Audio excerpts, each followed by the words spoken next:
Previously on the Sunless Citadel. Feel the power of this holy blade.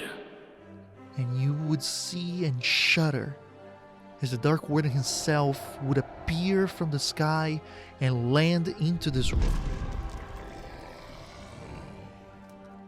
Stay hidden, little mouse. Do not make a noise. You don't want to be noticed here. Everybody's here. Everybody dangerous. Your enemy is about to appear. You do not want him to notice you. Thorn thinks that Dark Warden had the smelliest breath, and before you saw him, you could smell him. Within this bag, you guys find a small coin pouch. Well, I guess we can move on then.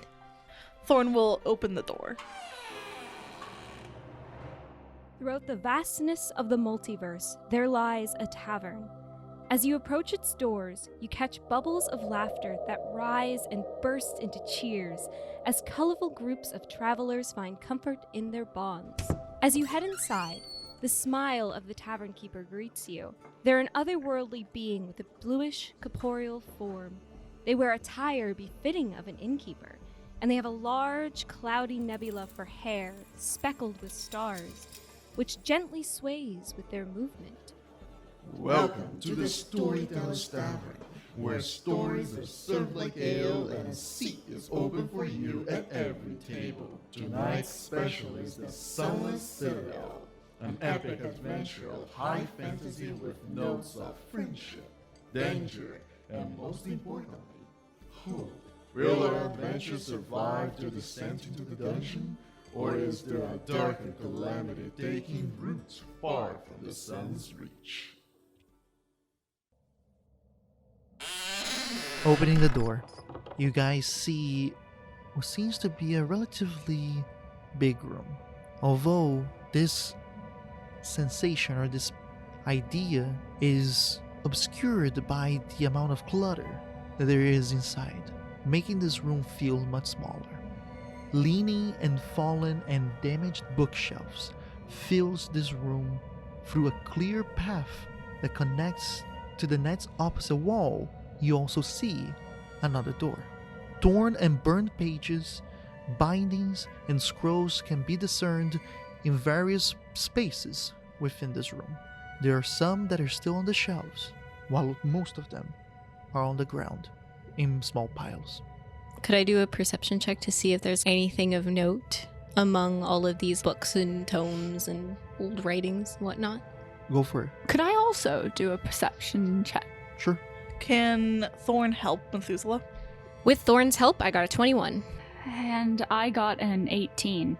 Looking at some of the piles, most of them are damaged, and the content that has been punished by time and mistreatment.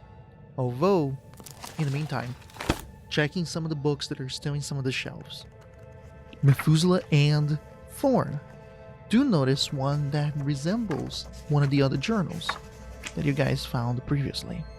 Helping Methuselah, Thorn's gonna spot the journal, and he's gonna pick it up and hold it up for Methuselah to take. Methuselah will read it aloud for everyone to hear. Regrettably, the red scourge who murdered my beloved still roams these once proud halls. She flaunts her fake, sparsely feathered wings, acting as if she owns the hold of a dragon. Her liberated, brainwashed heretics follow her as if she were a goddess. The world is truly turned upside down. My desire to wither away her flesh with magic is only outmatched by my urge to vomit. What else could I expect? Vermin are always found sniffing around excrement. It is difficult to keep a straight face, as their filthy slave feet muck the stage where my all-wise and powerful Kirigalin held court.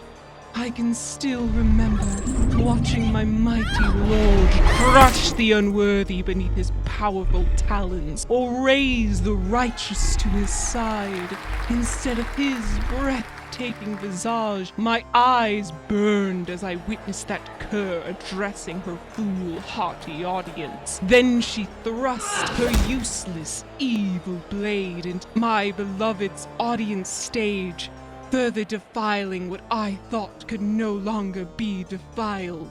Alas, this too shall pass. Before that winged demon left Norththorn, she announced a new settlement to establish this pathetic, slave-owned kingdom, a place of reverence in the mountains known as Sentinel. Oh, I swear that's the first place I will burn to the ground once my lord rises again. Now, the Red Scourge is taking the remaining garrison of beasts to this capital, so I can continue my research in peace. Meanwhile, I've hired a notorious marauder, a dwarf called Rakul, who will serve my needs for now in keeping the Dragonborn at bay. All this hard work and planning is for you, my beloved, now and forever. Eternally devoted, mon gentil. When Methuselah is done reading, Thorn seems to sway with unease. This woman seems very upset. Thorn wonders, is she still around? I mean, she is an elf, so she could be, but I mean, she's not here. So something must have happened. I mean, from what we know, of course, she could be here still. Mortis brushes his hand over the hilt of his new sword. From that description, it sounds like they were referring to Valakaris during or perhaps following the attack you mentioned, Methuselah. Yes, it seems so as well. Definitely not good words on her account. I hope it wasn't too hard for you to read. I know that if I had to read blasphemous things about someone I respected, it would put me at a bit of unease. Oh no, it's all right.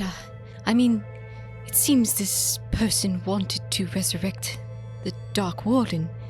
And since the Dark Warden isn't here, we can assume that failed. So, you know, despite what this person might have said in terms of bad things, they're probably gone. So no point really, I suppose, caring about those words because they're not true. A valid conclusion, my friend.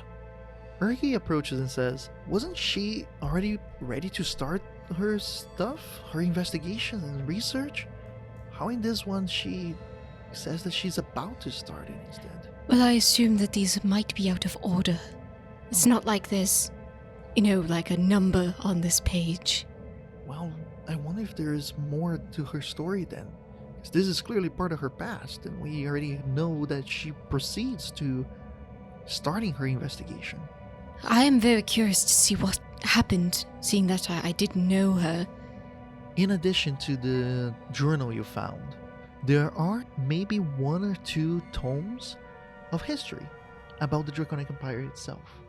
Urki takes a lot of interest on those. I'm gonna say I do too. I missed out on a couple years, so I'm curious what the happened. It's like a high school yearbook for you. You're like, oh, I knew that guy. Could Seeker also take a little bit of interest because they do a lot of things at the temple that involve teaching younger tabaxi, and they like to have knowledge? Sure, yeah. As you guys approach and look at these 2 tomes, Urki peruses one of them and goes, this is a lot of information that we could only speculate by accounts of those who survived and those who were able to outlast the Draconic Empire, subjects and otherwise. Well, I did live in that time period, so it's very interesting to see it all being written down as if it's in some far, obscure past. Well, it's because it is, Methuselah. I know now, but it's still strange. But I suppose that would happen to a lot of elves, because don't they live for a very, very long time? I mean, usually those elves tend to remember what happened. I sort of missed out on 300 years. Or so. Yeah, and I'm pretty sure that there are events that Mortis has experienced that if he saw in a history book, he'd think that was pretty crazy too. Mortis has a look of mock offense. You could tell he's not actually mad. Hey, I don't look a day over 200. Oh, not at all. I've known elves that are probably about, like 500 who look their age. Well, Well, I mean, there are events in the little book of the history of Tom's Rest that my pa remembers because he lived through. So it's not to say that you're old or that you look old, Mortis, but, you know... You're old. You're old. You're not the youngest turtle. You weren't born yesterday, Mortis.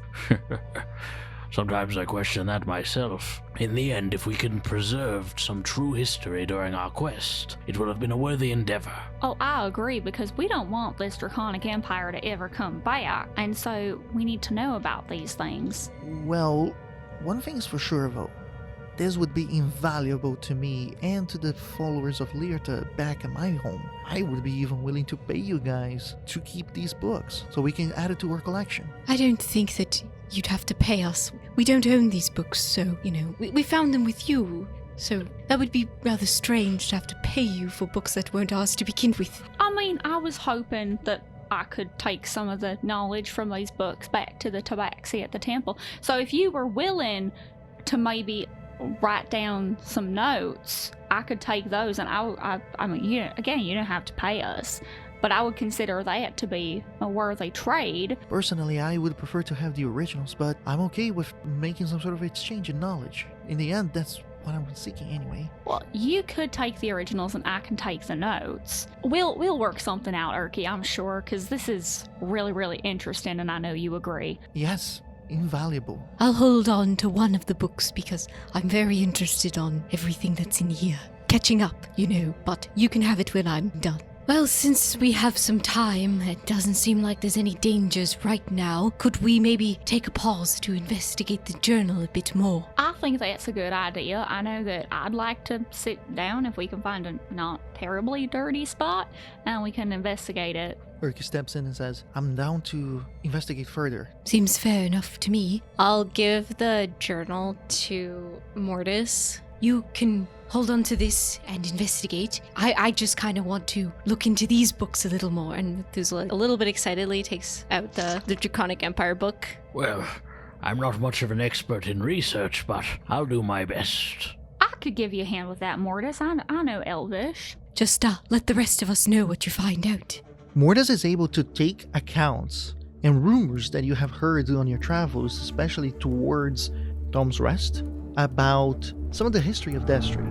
This journal recounts the events that took place after the Dragonborn occupation of Northbourne, where they had made the mistake to think the Mongenty would be an asset to the Dragonborn society. In her new position, she reorganized the structure of Northbourne in a way that would facilitate her machinations. She developed contingencies for the Dragonborn's lingering interactions and random inspections. Meanwhile, she is discreetly engaged in prompt cloak and dagger activities to forward her plans within the region and abroad. By hiring this dwarven marauder, Rakul, she enforced and organized various insidious plots, revolts, and overall chaos in the region while using him as a proxy, as she gradually shifted the attention of the Dragonborn from Northbourne and to achieve her ultimate goal. With that said, Mongenty might have been one of the main factors as to why this kingdom had such a turmoiled first few years of independence. To think we're only uncovering this history now. It's quite interesting. I didn't learn all this stuff growing up, and I don't even live that far away. Methuselah's gonna look up from their own book, hearing the conversation. That was quite a long time ago. Yeah, this history's older than Tom's Rest, so I don't think that most of the people that were involved in the creation of Tom's Rest, mostly Plucker of Tomatoes, I don't even think that he would know most of this stuff. Well, now that we've learned a bit more, I suppose we can continue. Hearing that people are ready to get going, Thorn looked like he was sleeping, but then he perks up. Are we all done with reading? Yes, I suppose we are. We're ready to go. Hey Mortis, when we continue on, do you want to walk with me? Of course, my friend. Always good to chat with you. The next door then. Can I go to the door and see if I can hear anything behind it? Go ahead and do a perception check. Could I also do a perception check? I got a 15. I got a 14. The two characters place their heads against the wooden door, quite confident that there's nothing on the other side. I don't know about you, but I can't hear anything, Seeker. Oh, I can't hear anything either, but I will still exercise caution, and they're gonna pull their rapier out, just in case. Just picture both of you have your ears next to the door, but then you're like facing each other. And Yeah, just exactly. talking. Like we're really close to each other and just whispering. You guys then try the door. It is unlocked. Opening it, there's a passage downwards, a stairwell. It is damp and crumbled with the sound of dripping water as you guys traverse. It's the longest stretch of walking that you guys have undergone. It's the heavy smell of conscripted air that has not been renewed for a long, long time. Video game brain just like, oh, here comes the boss room. It is a singular path. It doesn't diverge. It doesn't have other doors. As Thorn is walking, he takes Methuselah's hand. I will take it and walk very hesitantly because I know that we're getting close and it's dark and these are bad memories of this place. Mortis turns to Seeker. Was there something you wanted to discuss, my friend? Yeah, a couple things. So first, I thought I would start with the more fun thing. I've been thinking, because you got some really cool catchphrases, like the shell-shocked one. What do you think will be a good catchphrase for me? A very good question. You know, when I was younger, I used to make fun of people who used catchphrases and all these silly things, but I suppose age has mellowed me in that way. I feel like mine should have something to do with how good I am at stabbing things, and definitely not how much I fall unconscious, because I hope that won't be a trend. Mortis pauses in thought for a good minute or two, and then he turns back to Seeker. I've seen the way you fight in combat, and we could say you're quite the Cat-tastrophe for your opponent. Seeker's eyes are gonna light up, and Mortis, that's a really good one. Catastrophe. Like, oh, you get it because you made the joke. That is so funny. You know, it's important to have a few too, you know, like that one is more similar to my shell-shocked, you know, when you get a triumphant victory of sort. You could also have one for, you know, more general applications, like, you know, sometimes I'll say, enough of this! He's like fully yelling. Like he has no regard for stealth or anything. It is strange. You know, in my time, heroes really didn't have this sort of catchphrase thing that you're referring to. I do like it though, it's very unique. If anything, I think I was inspired by some of the younger warriors back home in Lestry. They used to always spend nights coming up with cool catchphrases or armor designs. You know, it's much more... There's much more flair to being a hero these days, I suppose. Yes, back in my day, it was... Two old men, just like... These newfangled heroes. Okay. Yes, well, back in my day, it was all about surviving, you know. We were heroes because of necessity more than for the fun of it. Well, Methuselah, I think that catchphrases could come in handy in your songs, because then you have like a little chorus or a thing that you, like people can relate to the person that you're writing about. Also, I think that you could probably have some amazing catchphrases. We should come up with some for Methuselah too. Oh my. Thorn has an idea for Methuselah. Oh, I'd love to hear it. You go to enemies like me, you will be dead.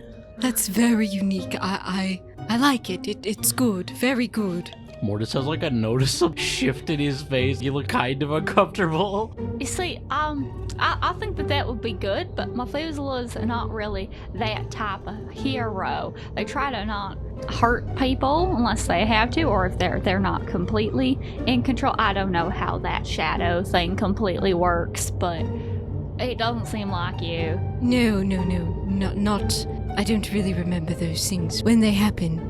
Thorn will look at Methuselah. You were part of a circus, right? Yes, one could say.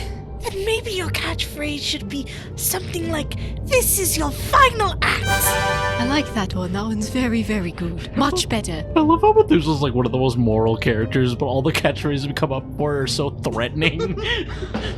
Yes, let me try it. This is your final act. And then I'm just gonna play a little ditty on Yorick, and it sounds very off-tune. I like it. I think maybe if we're gonna workshop anything to do with that, it should be the little riff that you had going on there with Yorick. It was amazing, but I don't know if it quite fit. It's the shadows, isn't it? I really can't control them. They just sort of emanate off Yorick. Yeah, that's kind of scary, actually. Not gonna lie. I love Yorick, but I don't know. I don't know anything about these magic things. Thorn looks between Methuselah and Yorick and goes, Oh, Yorick is made out of someone you used to know. Maybe your catchphrase can be, I will make your body into an instrument. I don't think that one's very nice. I mean, I didn't know Yorick. I know Yorick now, but, you know, I don't think that's a very nice thing.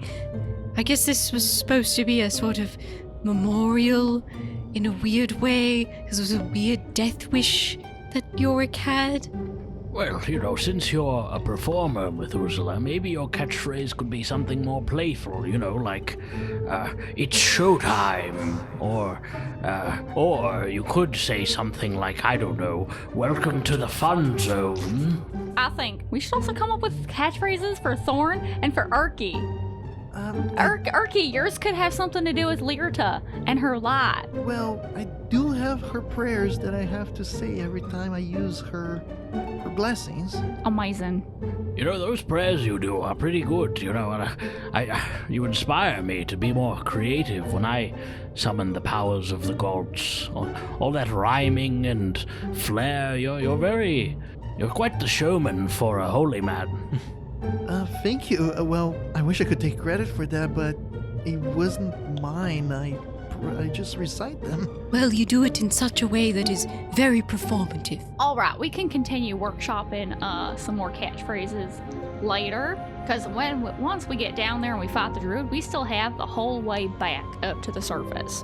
Quite a few plans for us once we come back up, eh? Yes, I suppose all of us are looking forward to it. Now, Mortis, I kind of wanted to talk to you about something else. Yes, my friend, of course. I know that lately, through no fault of your own, you've been having, some issues connecting with the gods, and I really hope that Valakaris' sword can help you out with that, because from everything we've learned about Valakaris, she's really awesome. But you're still a paladin, yeah? I like to think so. I'm still able to harness power from the gods, but at this point I'm not sure who it is that's answering my calls. Well, it could be the cat lady. I suppose it could, yes. In a way, my sort of crisis of faith has led me down many different paths. I feel as though it's not that I have abandoned the ways of she, but by being watched over by other gods, it's giving me a sense of perspective, and perhaps if I am to one day earn she's favor once again, I will do so with a renewed sense of knowledge. I carry the blade of Valakaris, so I imagine she might be guiding me. And Methuselah provided me this lantern of Luxair. So perhaps, whatever path I end up on, it will still be a holy one. Seeker's going to rummage in their bag, and they're going to pull out a small ball of yarn, and they're going to offer it to Mortis.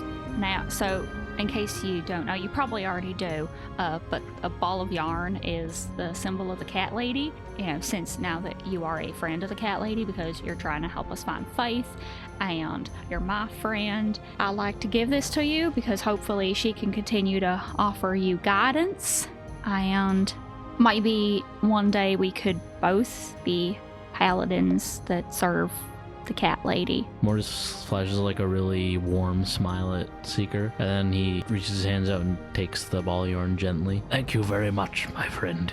It's a great honor. Even if my path does not lead me to directly serving under the cat lady, I am pleased that her guidance will be over all of us now. As I have said before, I know that you will make a brilliant paladin one day. You will fight in the honor of the cat lady with truth, justice, and cool catchphrases. And also play. Of course. My big question here is, how exactly does one learn how to be a paladin? Mortis considers the question for a moment. That's quite the query. I suppose it begins with finding the the god or goddess that you feel represents you, and if your faith is strong enough, then you can begin to manifest some of their abilities. Being a paladin is less about validation and more about the internal struggle. I think I've come to learn that on my journey. Does that mean that I might be able to learn how to duplicate myself like Faith does? I'm not sure about the specific powers. I'm not an expert on all types of paladins, but it may be possible. Maybe when we find Faith, you can ask her more about that. Okay, because you are paladin and Erky is a cleric like Faith, but you guys do very, very different things. Like, what exactly makes a paladin and a cleric different? From what I understand, clerics are more tied directly to their gods and spreading their influence, whereas a paladin's power comes more so from their commitment, known as an oath. Doesn't necessarily have to be to a god, typically is, but there are variations, and through this strong bond between you and a concept, whether it's a god or simply a moral justice, you are able to manifest abilities and grow yourself. Should this bond ever be damaged, then, well... And then his face looks a little somber. There is a risk that one can lose that connection in a myriad of ways. I suppose that makes a lot of sense. Thank you, Mortis. We don't have a lot of paladins wandering around at Cat Castle, so I don't really have many people back home to discuss this with, but meeting you and working with you, I think that what you do is really, really cool, and I think that that might be a really great way for me to eventually serve the cat lady. I'm honored that even in my old age I can inspire a young warrior to follow their dreams and grow. Is there like more of an oath where, you're serving a god or a goddess, but you also really want to protect your sister? Well, that's fairly specific, but there are paladin oaths related to protection, either of someone close, like family, or even a community. So you could be a paladin with your oath being related to perhaps protecting Tom's Rest, or sort of a guardian of the Cat Castle, perhaps. I like that title. I'm not going to do it just for the title, but I do like that title. Meanwhile, these two are having a really grand conversation. Methuselah and Thorn are playing I Spy the whole time. And then, just because there's nothing really to look at, I imagine it's literally I spy with my little eye. Something that's gray. Is it a rock?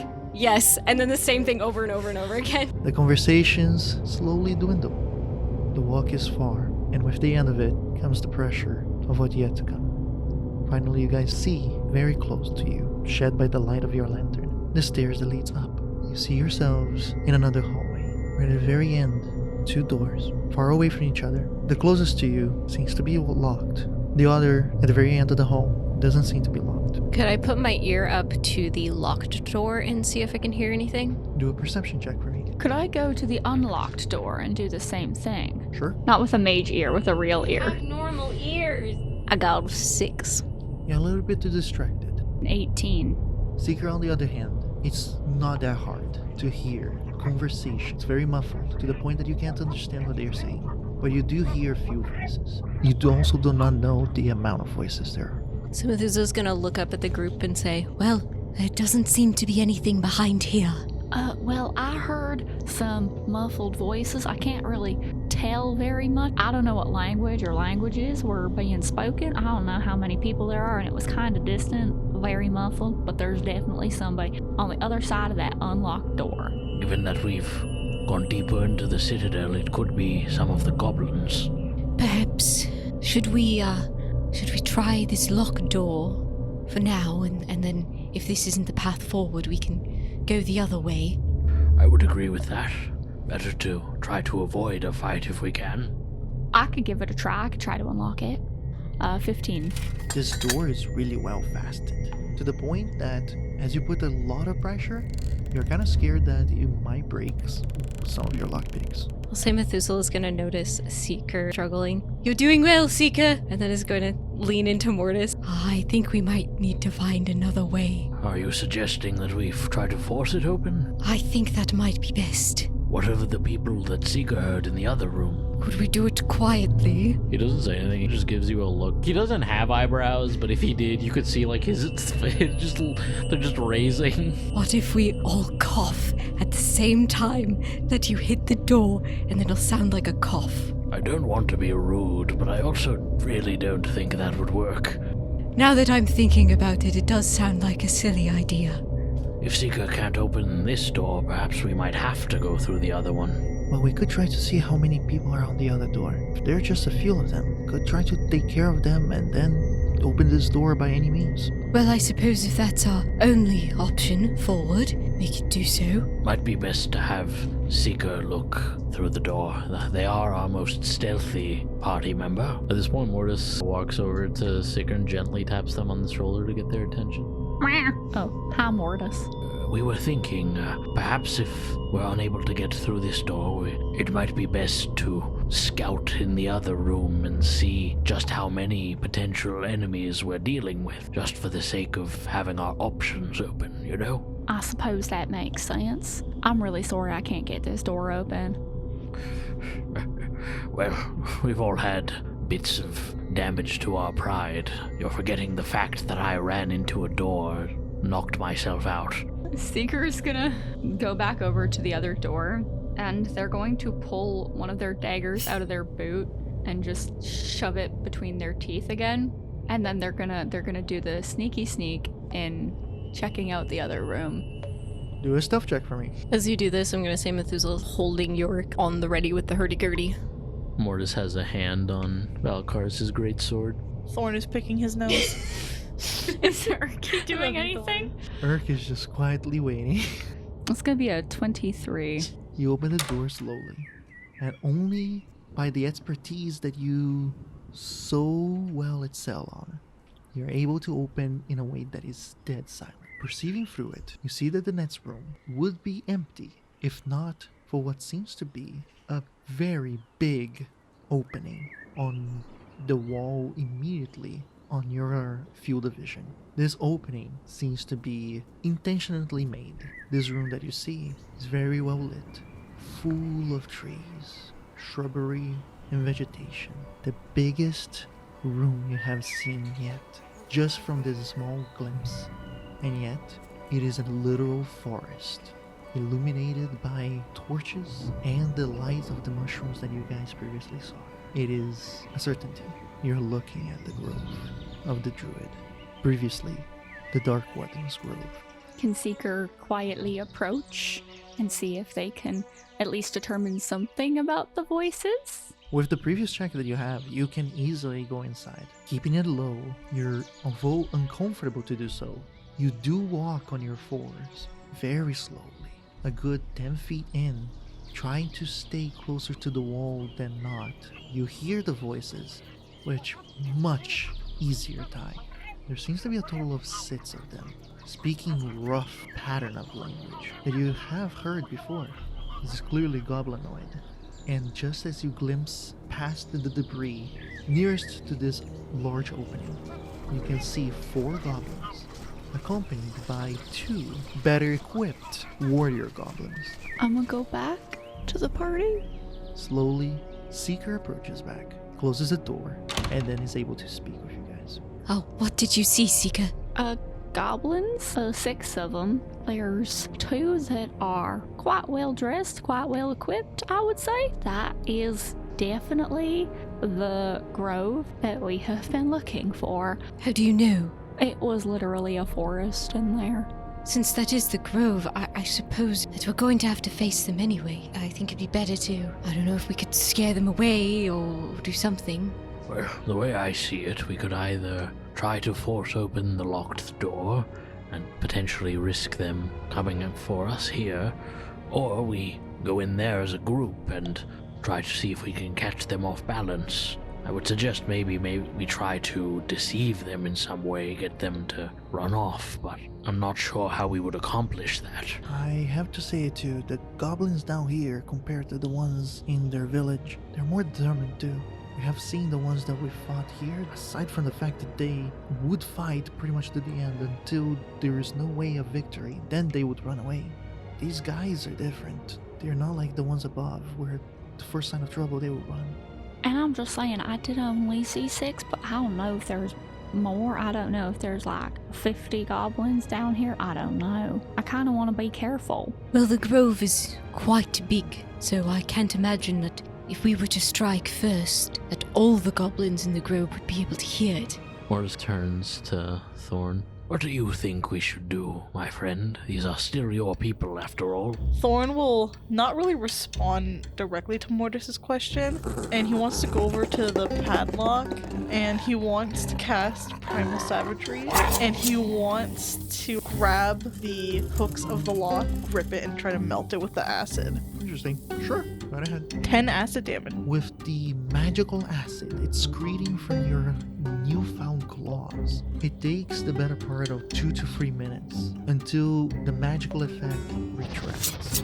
But the lock, although damaged, is still very much sturdy. So Seeker's gonna go up to Thorn. Hey Thorn, do you want to see if we can do this together? Can you also excrete acid? No, but I can teach you how to use a lockpick. Thorn will go over to Mortis and gently take the lantern from him. And my way of thinking is because Thorn is shorter and is more on level with where the padlock would actually be, he can hold the lantern closer to where the lock is so that Seeker can get more help with picking the lock.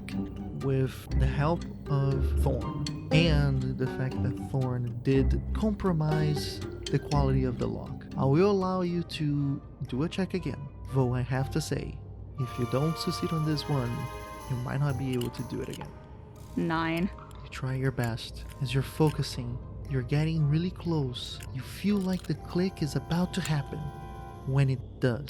But the click is from your lockpick that gets stuck, a good chunk of it inside of the lock. There's no other way to open this lock by picking it. Well, that was a good attempt. Should we just try forcing it open, or should we see about maybe confronting the goblins first? I say that since we're probably going to make noise by opening this door that will likely alert the goblins that are standing close, we should probably go to them first, so we're not surprised or put in any sort of danger. If we strike first, it'll be better, and we might be able to better face them. Alright, I think we can totally sneak up on these goblins and get them. I'm hoping that there ain't gonna be more than 6, but be ready for anything. Have your weapons ready, and we'll go in there and we'll fight them. Mortis pulls out his greatsword and holds it over his shoulder. I am behind you, my friends. Seeker is going to slip their dagger back into their boot, and they're going to go for their short bow, and they're going to pull an arrow out as well. I'm just holding tight to Yorick as usual, like ready. Thorn will quietly go over to the door that is unlocked, and he'll look towards everyone and goes, We can definitely take out some of the druids' goblins. Makes it easier for us. We can do it quietly so they are unexpected. I will watch your backs from here. If things get too dangerous, I'll come and assist you. I'm not as stealthy, you know. Well, I suppose that's a plan. Let's go in there as quietly as we can. Erky decides to stay behind. He looks at Mortis and goes, I'll be here with you. If you guys need help, we'll both charge in. We'll hit them with our holy power. And they clasp a hand on Erky's shoulder. He nods positively. Go ahead and do a stealth check. 25. I got a natural 20 plus 5. That's 25. Methuselah gets his bardic inspiration back, because I got a 1 plus 4, so I got a 5.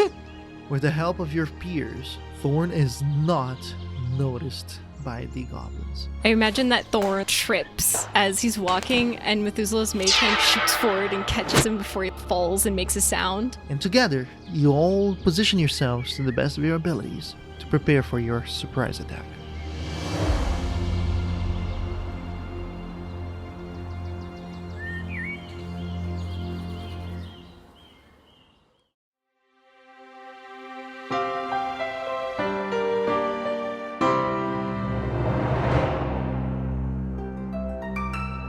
Well, hey there, friends. You've reached the end of this episode of the Sunless Citadel.